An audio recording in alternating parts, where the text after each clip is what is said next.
दोस्तों, आज आपका हमारे YouTube चैनल जारवाइस क्लासेस पर स्वागत और अभिनंदन है। आज मैं आपको भाई ग्रे ऑप्टिक्स यानी कि किरण प्रकाश का एक अच्छा डेरिवेशन है, इंपॉर्टेंट डेरिवेशन आपके बोर्ड एग्जाम के लिए। उसका नाम है प्रिज्म द्वारा प्रकाश का अपवर्तन व उसका सूत्र। ये पेपर में कई बार आ चुका है, इसलिए इसको आज हम समझेंगे और इसका डेरिवेशन करेंगे। तो चलिए भाई देर ना करते स्टार्ट करते हैं इसके बारे में। भाई देखिए, डेरिवेशन करने से पहले हमें यहाँ पर एक बात ये जाननी भाई, इसमें हमने क्या लिखा भाई, प्रिज्म लिखा है। क्या लिखा भाई, प्रिज्म। प्रिज्म क्या होता है, पहले ये कौन सा शब्द है इसको जानते हैं। तो भाई देखिए, प्रिज्म होता क्या है, सबसे बड़ी बात भाई यह कांच का बना होता है। किसका बना होता है भाई, यह कांच का बना होता है। भाई किसका बना होता है, कांच का बना होता है। दूसरी बात देखिए भाई इसके बारे में, यह एक समांग पारदर्शी माध्यम होता है। यह एक समांग पारदर्शी माध्यम होता है। यह भाई समांग का मतलब एक तरीके से पदार्थों से मिले हुए हैं, पारदर्शी का मतलब इसके आर पार हम क्या कर सकते हैं, देख सकते हैं। भाई यह एक समांग पारदर्शी माध्यम होता है। दूसरा चीज़ भाई इसमें ध्यान रखिएगा, इसमें दो त्रिभुजाकार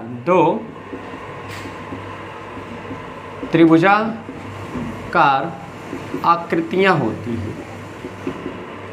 दो त्रिभुजाकार आकृतियां होती हैं। कितनी आकृतियां होती भाई, दो त्रिभुजाकार। और इसका चौथा पॉइंट जो हम बता रहे हैं भाई ध्यान रखिएगा, इसमें तीन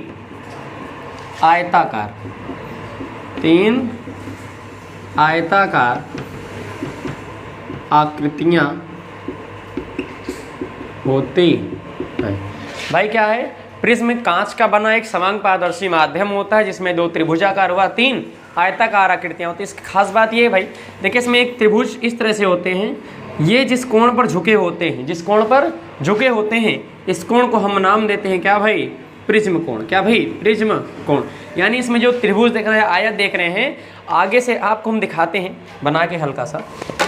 भाई देखिए जैसे ये कॉपी है, इसमें देखिए अगर हम दिखाएं इसको इस तरीके से, देखिए भाई ये कॉपी देख रहे हैं आप सभी। देखिए अगर इसको हम इमेजिन करें ऐसा, भाई देखिए ये एक त्रिभुज है, एक त्रिभुज का इसके पीछे देखिए एक आयत, ये एक आयत और नीचे से भी एक आयत, इस तरह से क्या होता है भाई, जुड़ा रहता है। तो प्रिज्म कैसे होता है, जैसे देख रहे हैं कितने, एक आयत, दो आयत और नीचे कितना भाई, एक, तीन आयत। और त्रिभुज है, एक त्रिभुज ये और एक त्रिभुज ये। तो भाई दो त्रिभुज और कितनी, तीन आयताकार आकृतियों से बना समांग पारदर्शी माध्यम क्या कहलाता है, प्रिज्म कहलाता है। अब ध्यान देखिएगा, ये आयत और ये आयत, ये दोनों आयताकार इस कोण पर झुके हैं कि नहीं भाई, ये जो कोण बन रहा है कि नहीं, इसी कोण को हम क्या नाम देते हैं मेरे भाइयों, प्रिज्म कोण। समझे। तो प्रिज्म क्या है भाई, प्रिज्म कांच का बना एक समांग पारदर्शी माध्यम होता है जिसमें दो त्रिभुजाकार आकृतियां और तीन आयताकार आकृतियां होती हैं। यह जिस कोण पर क्या होती हैं, झुकी होती हैं, उस कोण को हम क्या कहते हैं, प्रिज्म कोण कहते हैं। चलिए भाई इसके बाद देखिएगा, अब हम पढ़ेंगे भाई प्रिज्म का अपवर्तन और अब उसका अपवर्तन का सूत्र। तो चलिए देखिए, पढ़ने के लिए जो हमें प्रिज्म की जब स्टडी करते हैं तो प्रिज्म हम पूरा भाई 3D स्ट्रक्चर नहीं दिखा सकते हैं, उसका हम केवल और केवल क्या दिखाएंगे, एक सामने का त्रिभुज दिखेगा। इसलिए उसी को लेकर हम पूरा प्रिज्म के बारे में क्या करेंगे भाई, पढ़ेंगे, प्रिज्म की स्टडी करेंगे। तो चलिए देखिए, हम प्रिज्म की स्टडी करते हैं तो उसको करने के लिए हमारे पास एक प्रिज्म है, ध्यान से देखिएगा।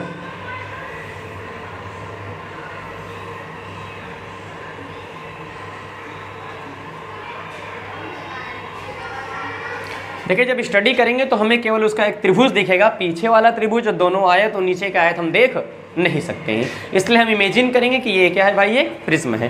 भाई चलिए इसका नामकरण करते हैं। प्रिज्म है A, B and C. A B C हमारे पास कोई प्रिज्म है। प्रिज्म भाई हमने आपको बताया किसका बना होता है भैया, कांच का। और कांच कैसा माध्यम होता है, सघन माध्यम। किसके सापेक्ष में, वायु के सापेक्ष में। किसके सापेक्ष में भैया, वायु के। तो ये प्रिज्म है, इसके बाहर क्या है, वायु है। किसका है भाई, ये कांच का है। तो ये विरल माध्यम, ये सघन। फिर बाहर कैसा माध्यम होगा, विरल माध्यम। बाहर कैसा माध्यम, विरल, यानी बाहर भी क्या है भैया, वायु है। इसका अपवर्तनांक मान लेते हैं, अनुमान है, ये जो कांच है प्रिज्म का अपवर्तनांक इमेजिन कर लेते हैं N2 है। क्या भाई, N2 है। इसका अपवर्तनांक क्या भैया, अनुमान ये क्या, N2। अब देखिए हम करते क्या है, हमारे पास कोई लाइट है, एक श्वेत प्रकाश है, ये कोई श्वेत प्रकाश पर आपतित हुआ, इसका नाम रखते हैं भाई P एंड Q। PQ क्या हमारे पास एक श्वेत प्रकाश है जो इस प्रिज्म के, ये जो पृष्ठ है इसे अपवर्तक पृष्ठ कहते हैं। क्या कहते हैं इसे? अपवर्तक पृष्ठ। इस अपवर्तक पृष्ठ पर ये प्रकाश क्या हो रहा है भाई? आपतित हो रहा है। अब देखिए जिस पर आपतित हो, यहाँ से हम एक अभिलंब खींचते हैं। क्या खींचते हैं? एक अभिलंब।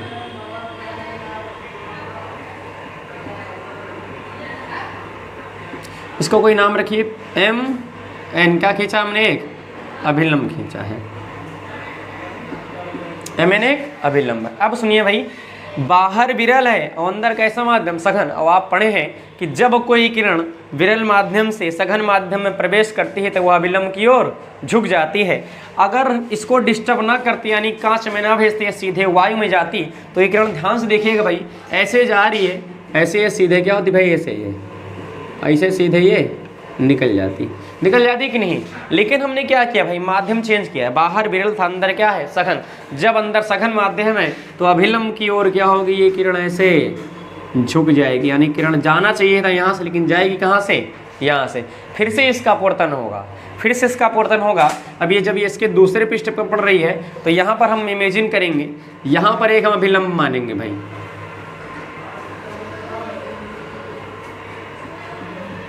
ये n है, इसको मान लो n डैश। क्या मान लो भाई? n dash. यानी यहाँ पर अभिलंब क्या है? n डैश अभिलंब किस पृष्ठ पर है भैया? AC पर। अब ये किरण PQ थी और QR के रूप में अपवर्तित हुई। किस रूप में भाई? QR के रूप में। अब फिर से देखिए, अंदर कैसा माध्यम भाई? सघन। बाहर कैसा माध्यम? विरल। और आप पढ़े हैं कि जब कोई किरण सघन माध्यम से विरल माध्यम में जाती है तब वह क्या होते भाई?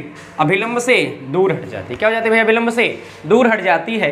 अब देखिए, अगर इसको डिस्टर्ब ना करते किरण ऐसे सीधे जाती कि नहीं? लेकिन माध्यम चेंज किए तो जाना यहाँ से, लेकिन अभिलंब से क्या होगी भाई? दूर हट जाएगी। यानी ये किरण यहाँ चली जाएगी, ये RS के रूप में। किस रूप में भैया? RS के रूप में निर्गत हो जाएगी। यानी भाई हुआ क्या? किरण PQ अपवर्तक पृष्ठ AB पर आई, इसका पहली बार अपवर्तन हुआ। प्रथम अपवर्तन के दौरान यह QR के रूप में अपवर्तित किरण बनती है। फिर दूसरा जब अपवर्तन होगा तो यह RS के रूप में निर्गत किरण बनती है। कौन सी किरण? निर्गत का मतलब निकलने वाली किरण। यानी प्रिज्म से क्या हो रही भाई? ये बाहर हो रही है। अब देखिए इसमें थोड़ा बहुत हम करेंगे, कुछ करते क्या है, ये किरण जहाँ से घूम रही है, इस किरण को पीछे की ओर से धीरे धीरे क्या करते हैं? हम बढ़ाते हैं। और ये इस किरण को जिस कोण पर यहाँ टच हुई है, देख रहे हैं ये कोण बना कि नहीं? इस कोण को हम कहते हैं डेल। क्या कहते हैं इसे हम? डेल। जहाँ पर भाई आप ध्यान रखिएगा, डेल क्या है? विचलन कोण। डेल क्या है भाई? विचलन कोण, डेविएशन एंगल। कैसा एंगल है भाई? डेविएशन एंगल कहिए या ऐसे क्या कहिए? विचलन कोण। विचलन कोण कौन सा कोण होता है भाई? कोई प्रकाश की किरण प्रिज्म से जिस कोण से निर्गत होती है, कोई प्रकाश की किरण प्रिज्म से जिस कोण से निर्गत होती है, उस कोण को हम क्या नाम देते हैं? विचलन कोण। क्या नाम देते हैं भाई? विचलन कोण। देखिए अगर ये किरण वास्तविकता में ये किरण क्या थी? ऐसे थी, लेकिन अगर देखा यहीं से तो मुड़ी है भाई, तो ये इसके और इसके बीच में जो एंगल बन रहा है डेल, यही एंगल क्या है भाई? हमारा विचलन कोण। तो विचलन कोण क्या होता है? कोई प्रकाश की किरण किसी प्रिज्म से जिस कोण से निर्गत होती है उसे विचलन कोण कहते हैं भाई। देखिए, और ये जो कोण था ये कोण तो हमने पहले ही बता दिया था। कैसा कोण है भाई? ये प्रिज्म कोण है। कौन सा कोण भाई? ये प्रिज्म कोण। अब देखिए हम क्या करेंगे, लगभग हमारे सामने चित्र कंप्लीट हो गया भाई। नाम भी हमने लिया, देख कोण लिखते हैं। क्या लिखते हैं भाई? कोण। ध्यान देखिएगा, ये क्यों यहाँ लिख लेते हैं भाई? ये आपतित किरण है। कैसी किरण है ये? आपतित किरण। और ये क्या है? अभिलंब। और आप जानते हैं भैया आपतित किरण अभिलंब के बीच का कोण क्या होता है? आपतन कोण। आपतित किरण अभिलंब के बीच का कोण आपतन कोण। ऐसे देखिएगा, इसके लिए ये किरण ये अपवर्तित, ये अपवर्तित किरण। कौन सी किरण भाई? अपवर्तित। और ये अभिलंब। तो अपवर्तित किरण और अभिलंब के बीच का कोण क्या होगा? अपवर्तन कोण R मान लेते हैं। फिर से देखिए, यहीं से फिर से, अब ये जो अपवर्तित किरण इस पृष्ठ के लिए थी, लेकिन ये अपवर्तित किरण पृष्ठ किसके लिए? AC के लिए। किसका काम करेगी? आपतित किरण का। किसका काम करेगी भाई? आपतित किरण का। तब ये आपतित किरण और ये अभिलंब बीच का कोण आपतन कोण होगा। लेकिन यहाँ I और R मान लिए हैं, इसलिए इस कोण को मान लेते हैं R डैश। क्या मान लेते हैं भाई इसको? R dash. क्या मानते हैं भाई? R dash. और ये कोण बाहर जा रही है, ये जिस कोण से बाहर निकली ये कोण होगा अपवर्तन कोण होता है। इसे निर्गत कोण भी कहते हैं। इसे क्या कहते हैं हम? निर्गत कोण। इसको हम मान लेते हैं I डैश। क्या मान लेते हैं भाई? कहीं कहीं से E भी लिखा जाता है, तो आई डैश कहो चाहे क्या कहो ई कहो, ये क्या है भाई निर्गत कोण। ठीक, अब क्या करेंगे भाई, ध्यान से देखिएगा। चलिए इसको आगे करते हैं, फिर अभी हम और इसमें जो चित्र बनाने हैं कोण उसको बाद में बनाते हैं। ठीक, तो चलिए भाई हम देखते हैं। आप ध्यान देखिएगा, आपको चित्र में कहीं चतुर्भुज दिख रहे हैं। चित्र में क्या देख रहे हैं भाई, चतुर्भुज दिख रहा होगा, ध्यान से इमेजिन करिएगा। देखिए भाई ए क्यू एन आर ए, क्या भाई ध्यान देखिएगा, चित्र में देखिए भाई चतुर्भुज ए Q N are, A Q N are में चतुर्भुज दिख रहा है भाई, ए क्यू एन आर में। देखिए इसको हम यहाँ बना लेते हैं। देखिए ऐसे हुआ, ए क्यू, ये गया इधर, ये गया इधर, और ये किरण आई। देखिए भाई ये ए है, ये क्या है क्यू है, और ये क्या है एन है, और ये क्या है आर है कि नहीं भाई। देखिए यहाँ पर ध्यान देखिएगा, हमने क्या डाला भाई, यहाँ अभिलंब डाला है, तो ये पूरा कोण कितना होगा 90। क्या होगा पूरा कोण 90, और यहाँ पर हम क्या डालें एक अभिलंब, तो ये पूरा कोण क्या होगा 90 होगा कि नहीं भाई। ध्यान देखिएगा, और आप पढ़े हैं चतुर्भुज के चारों कोणों का योग कितना होता है 180 अंश। तो चलिए भाई देखिएगा, इसमें हम कोण मिल लेते हैं। पहले लेंगे कोण ए, क्या लेंगे भाई कोण ए, फिर क्या लेंगे भाई ए क्यू एन, कौन से कोण भाई प्लस कोण ए क्यू एन, फिर प्लस कोण क्यू एन आर, क्या लेंगे भाई कोण क्यू एन आर, फिर लेंगे प्लस क्या भाई एन आर ए, क्या लेंगे भाई एंगल एन आर ए, और बराबर कितना होगा 360 अंश। चतुर्भुज के चारों कोणों के योग कितना होता है भाई 360 अंश। भाई देखिएगा इसमें जो अक्षर यानी जो लेटर्स बीच में है उन पर कोण बन रहा है, ये आपको पता है भाई। देखिए ए हमने इसलिए लिया है क्योंकि ए अकेला है, यहाँ पर कोण बन रहा है, इसलिए उसको हम प्रिज्म कोण से ए से दिखा दिए हैं। ठीक, तो भाई चलिए ध्यान से देखिएगा, कोण ए प्लस ए क्यू एन और A N N R A, ध्यान देखिए ए क्यू एन और ए या फिर हम कहते एन आर ए, कौन सा भाई आर पर एन आर ए, और भाई क्या ए क्यू एन, ये दोनों कोण क्या है 90 अंश हैं, क्योंकि इस पर ये अभिलंब बन रहा है। अभिलंब के दौरान ये जो कोण बना है ये पूरा क्या बना है भाई 90 अंश बना है। तो हम कहेंगे ए क्यू एन का मान कितना है भाई 90 अंश, और प्लस भाई क्यू एन आर का मान हमें नहीं पता, इसको हम ऐसे लिख देंगे भाई, और प्लस ये कितना अंश है भैया, ये भी 90 अंश से बराबर क्या होगा 360 अंश। ऐसा इसलिए हुआ है क्योंकि प्रत्येक क्या है भैया, प्रत्येक समकोण है। क्या भाई प्रत्येक समकोण है। अब देखिए भाई इसको हम थोड़ा सॉल्व करते हैं। एंगल ए प्लस 90 और 90 जोड़ेंगे तो कितना आएगा भाई ये 180, और इसको लिख देंगे प्लस कोण क्यू एन आर बराबर 360 अंश। भाई देखो 180 प्लस में इधर जाए क्या हो जाएगा ये माइनस में, यानी भाई इसको हम लिख सकते हैं कोण ए प्लस कोण क्यू एन आर बराबर 360 और माइनस क्या हो जाएगा 180 अंश। तब यहाँ से क्या बचेगा हमारा कोण ए प्लस कोण क्यू एन आर बराबर 180 अंश। ठीक भाई, इसको क्या मान लो समीकरण नंबर 1, क्या मान लिया समीकरण नंबर 1। अब देखिए इसी तरीके से हम त्रिभुज पे आएंगे। किस पर आएंगे भाई त्रिभुज। अब नीचे त्रिभुज आपको दिख रहा होगा, देखिएगा चित्र में त्रिभुज भाई दिख रहा है क्यू एन आर। कौन सा त्रिभुज भाई, त्रिभुज क्यू एन आर। देखिए चलिए करते हैं इसको त्रिभुज, इसको समीकरण क्या माना 1 माने, इसे छोड़ देंगे भाई। फिर देखेंगे त्रिभुज क्यू एन आर में, किस में देंगे त्रिभुज क्यू एन आर में। और आपको पता भाई त्रिभुज के तीनों कोणों का योग 180 अंश होता है। तो चलिए त्रिभुज के कोण मानते भाई। पहला कोण देखिएगा आर क्यू एन, क्या भाई कोण आर क्यू एन और प्लस कोण क्यू एन आर। कौन सा कोण भाई, कोण क्यू एन आर और प्लस कोण भाई एन आर क्यू। कौन सा कोण भाई, कोण एन आर क्यू बराबर कितना होगा भाई 180 अंश। देखिए भाई यहाँ पर कोण आर क्यू एन क्या माना है हमने, आर क्या माना है भाई आर। तो जहाँ आर क्यू एन है, क्या भाई आर क्यू एन, ये एंगल क्या है आर है, तो यहाँ पर हम क्या रख देंगे आर। क्यू एन आर हमने कुछ नहीं माना, क्यू एन आर इसे रहने देंगे भाई, angle Q N R plus भाई एन आर क्यू, कोण N R Q, N R Q क्या माने हैं आर डैश, क्या माने भाई आर डैश। तो तो इसको हम क्या लिख देंगे आर डैश बराबर 180 अंश। यहाँ से आपको मिलेगा भाई क्या, इसको हम ऐसे लिख सकते हैं कोण R plus are dash plus कोण क्यू एन आर बराबर 180 अंश। इसको समीकरण मान लीजिए भाई 2, क्या मान लीजिए समीकरण नंबर 2। अब समीकरण 1 और 2 से देखिएगा ध्यान से, देखिए समीकरण 1 और 2 में आपको कुछ चीज़ें दिख रही हैं।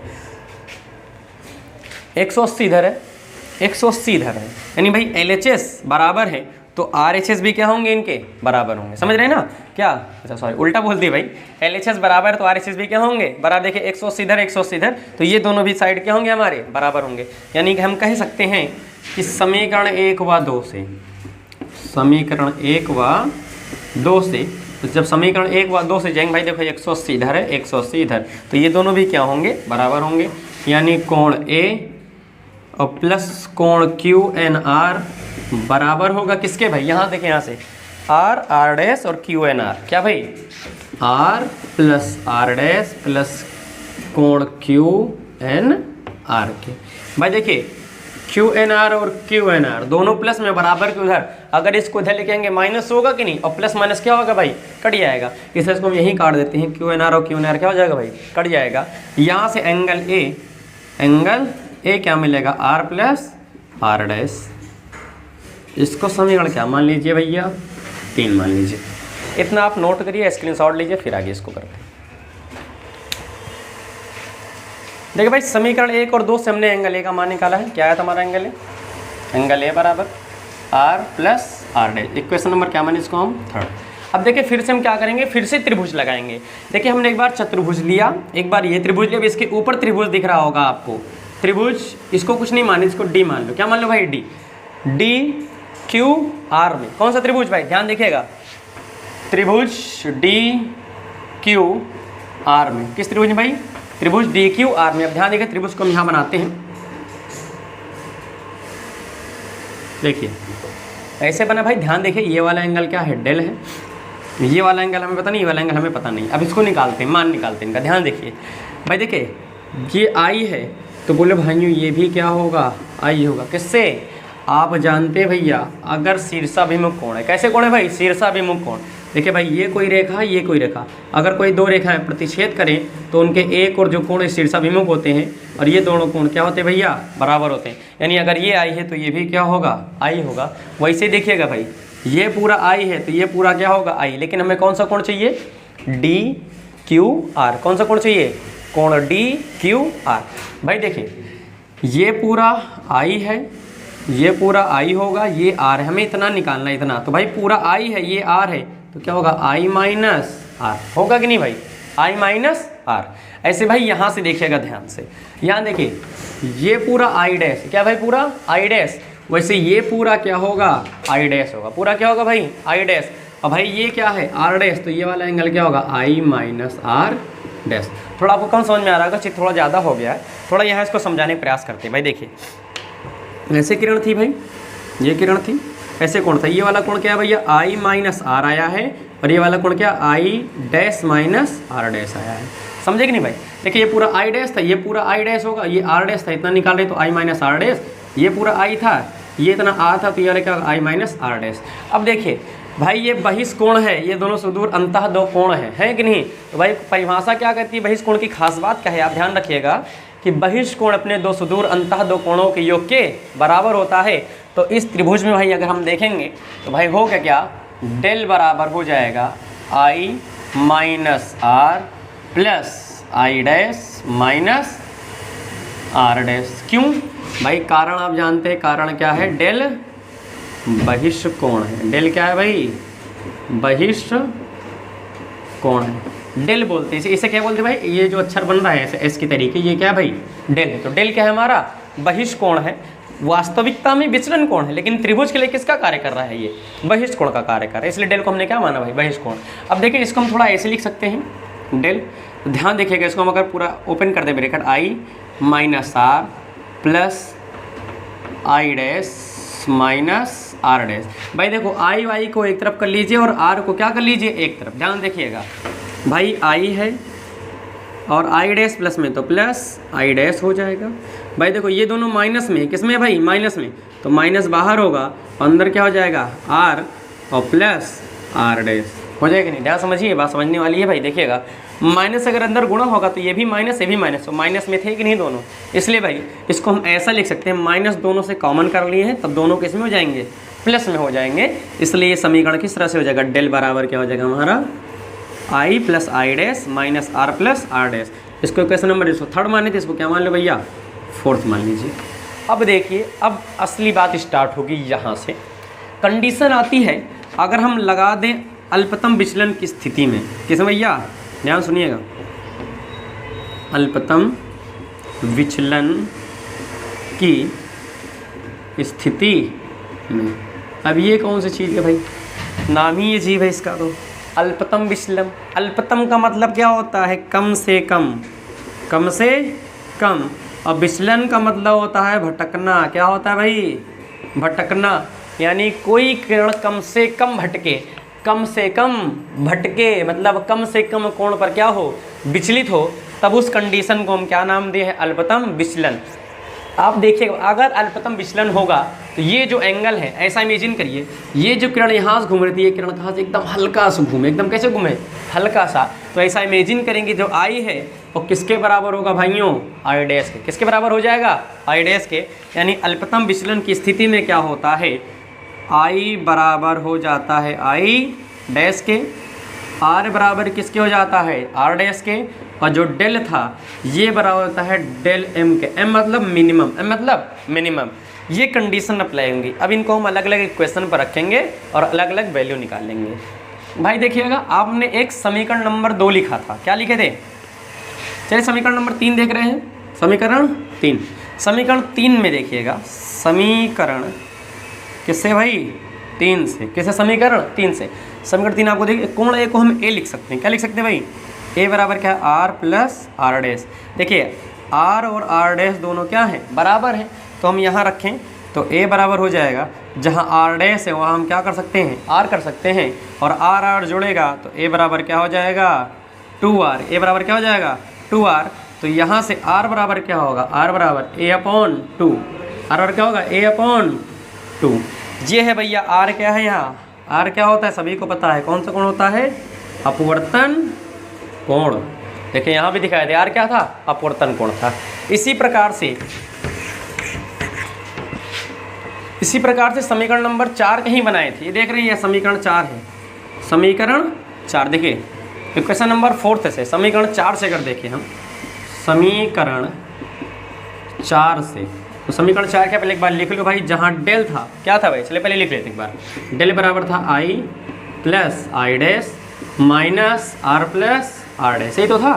तो भाई विचलन की कंडीशन लगाइए अल्पतम विचलन की, आई आई डैश दोनों बराबर हैं, आर आर डैश बराबर है, डेल किसके बराबर है, डेल एम के। ये वैल्यू यहाँ रखिएगा, तो देखिए जो डेल है वो क्या हो जाएगा, del M, minimum deviation angle, अल्पतम विचलन कोण। भाई देखिए आई आई डैश के बराबर है, तो आई प्लस आई हो जाएगा, माइनस आर आर डैश दोनों बराबर, तो आर प्लस आर हो जाएगा। देखिएगा भाई आई आई डैश ऐड करेंगे तो क्या आएगा, 2i, और माइनस आर आर ऐड करेंगे तो क्या आएगा, 2r। और इससे पहले देखिए हम यहाँ निकाल के आए, a बराबर क्या, 2r। क्या निकालें भाई, a बराबर 2r, तो जहाँ 2r है वहाँ क्या हो जाएगा, डेल एम बराबर 2i माइनस a। यहाँ से i का मान निकालिए, किसका मान, i का मान। देखिए ये माइनस में दे रहा है, क्या हो जाएगा भाई, ये प्लस में, तो यहाँ क्या हो जाएगा, 2i बराबर माइनस दे रहेगा प्लस, यानी डेल एम प्लस a। भाई देखिए i बराबर क्या होगा, देखिए 2 गुणे में इधर जाए, किस में हो जाएगा, भाग में, यानी इसको हम लिख सकते हैं ऐसे, लिख दें a प्लस डेल एम बटे 2। ये आ गया i का मान, और ये किसका मान आ गया, r का मान और i का मान है हमारे पास। अब लगा देंगे भाई हम क्या, स्नेल का नियम। तो इसको देखिए भाई,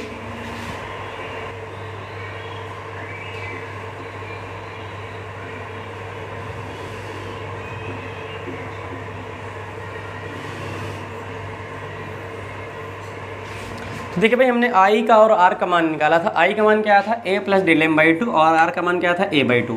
इन दोनों को हम लगाते हैं स्नेल के नियम से। कौन सा हम लगाएंगे भैया, स्नेल का नियम। स्नेल का नियम सभी लोग जानते हैं। स्नेल का नियम होता क्या है, कि अपवर्तन कोण तथा आपतन कोण के संबंध में बताता है या नियम, यानी हम कहता है आपतन कोण की ज्या मतलब साइन तथा अपवर्तन कोण की ज्या का अनुपात जो होगा वो नियत होगा, और उस नियत को हम अपवर्तनांक नाम देते। क्या नाम देते वैसे हम? अपवर्तनांक। यानी यहाँ से अगर हम स्नेल के नियम होता क्या है, n बराबर sine I upon sine R. भाई देखिए यहाँ का जो अपवर्तनांक माना था, यहाँ कैसा माध्यम था? विरल, यानी वायु थी। इसका अपवर्तनांक क्या माने थे? n1। इसका अपवर्तनांक क्या था? n2। क्या था अपवर्तनांक इसका? n2।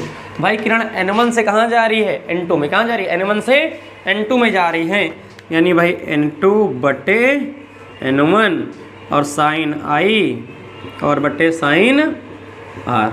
देखिए भाई आई और आर का मान निकालें, आई का मान और आर का मान यहाँ रख दीजिए। भाई देखिए n2 n1 है, इसको लिख सकते हैं। अगर इसको लिखना चाहें तो 1 से कहाँ जा रही है? 2 में, तो 1 n2 हो जाएगा। और साइन आई की जगह क्या होगा भाई?